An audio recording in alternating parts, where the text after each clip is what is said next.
Et puis, en ce qui concerne la pêche illégale, merci beaucoup de mentionner aussi ce sujet, parce que c'est un sujet qui est crucial, parce que la surpêche et surtout la pêche illégale est le premier facteur de baisse de la ressources et de l'effondrement du stock d'un certain nombre de poissons. Et donc sur ça, depuis 2020 particulièrement, et Annick Girardin avait commencé le travail, et je l'en remercie également, nous avons, et le président de la République a fait de ce sujet une priorité en termes de stratégie maritime.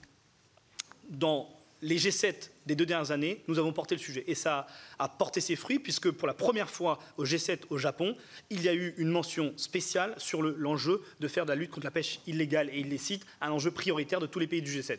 Et donc, j'organiserai à la suite de ce G7 une réunion ministérielle avec tous les ministres de ce G7 pour mettre en œuvre la décision politique de haut niveau qui a été portée par les différents chefs d'État et de gouvernement. Première chose. Deuxième élément, la France a rejoint l'Alliance internationale contre la pêche illégale.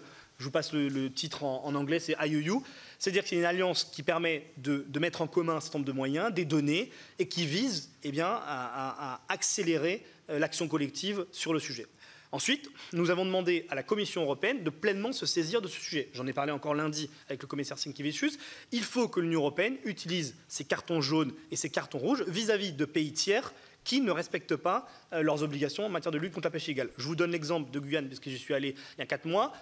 90% des tortues luttes ont été massacrées, c'est le terme de le dire, du fait de la pêche illégale, par des pays que je ne citerai pas, mais je vais citer, en tout cas par des pêcheurs illégaux brésiliens et des pêcheurs illégaux du Suriname.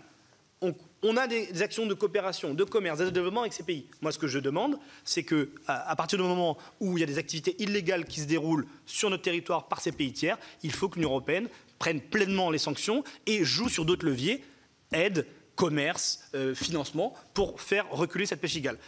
Ça fonctionne, notamment vis-à-vis des pêcheurs illégaux brésiliens, puisqu'il y a eu des actions très fortes coup de poing de la part de la marine française pour éloigner les pêcheurs illégaux brésiliens. Et donc du Pacifique, et vous avez évoqué un certain nombre de pays, en passant par les Caraïbes et l'océan Indien, l'action de la France, elle est résolue et nous allons mener des actions de coopération entre nos marines européennes et les marines de ces pays-là pour aussi renforcer la sécurité maritime et renforcer la souveraineté de nos eaux et surtout préserver aussi la viabilité et les ressources dans nos pays. Donc ça, à plusieurs niveaux, au niveau multilatéral, G7, au niveau européen, on demande à ce que la Commission européenne prenne ses responsabilités et au niveau aussi national en termes de coopération, nous menons une lutte acharnée et nous aurons au cours de la prochaine année aussi avoir un travail très fin à faire sur les clauses miroirs, c'est ce que je vous disais, c'est-à-dire qu'il faut qu'on arrive à mieux identifier quels sont les produits qui viennent dans nos assiettes qui pourraient être issus de pêche illégale. Et je crois que Pierre Karleski, le député européen, a fait un premier rapport sur le sujet,